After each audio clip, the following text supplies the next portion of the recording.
People who are close to me, who helped me to come up, was none other than Chief Justice Martha Koome. Let me just tell you a short story about her.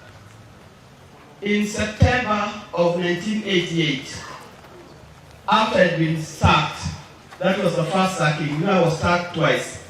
After I'd been sacked from being a teacher, where I taught Justice Njoki Ndung'u,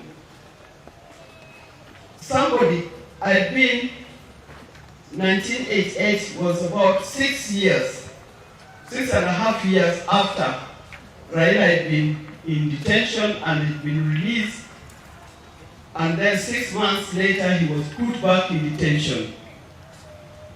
So someone called me from England and told me, go to the office of Advocate Japheth Shamala.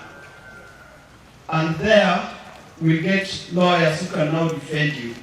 By that time, I worked in the offices of all the lawyers, prominent lawyers, who S.M. Otieno, Kamau Kuria, many of them. So when I went there, I talked to Mr. Shamala, and Mr. Shamala told me, go see Martha Koome. Then I went to the office, and I met this young girl, and I asked the young girl, please can I see Martha Koome? And she told me, I'm the Martha Koome. Now, I looked at the young girl and I said, I've been to senior lawyers in this country. What will this little girl do to me? She was young and beautiful. Then I decided, let me just talk to her. But what she did from that time moved the world, because she mobilized very many other lawyers.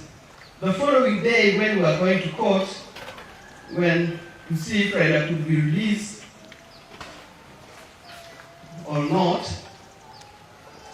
then she mobilized 27 young lawyers. And that's the time when we were told that Raila had now been detained for the second time. And from that time, she became my lawyer.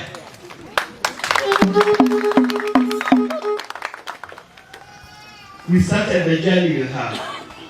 We did a lot of things with her. I'm not surprised that finally she became the Chief Justice of this country, because she has walked the walk that right there. I just want to say a short story about her, but I have a story about each one of them. I have a story about Justice Njoki. I have a story about my brother-in-law, William Ouko. I have a story about each one of them, because we've been together for a long time.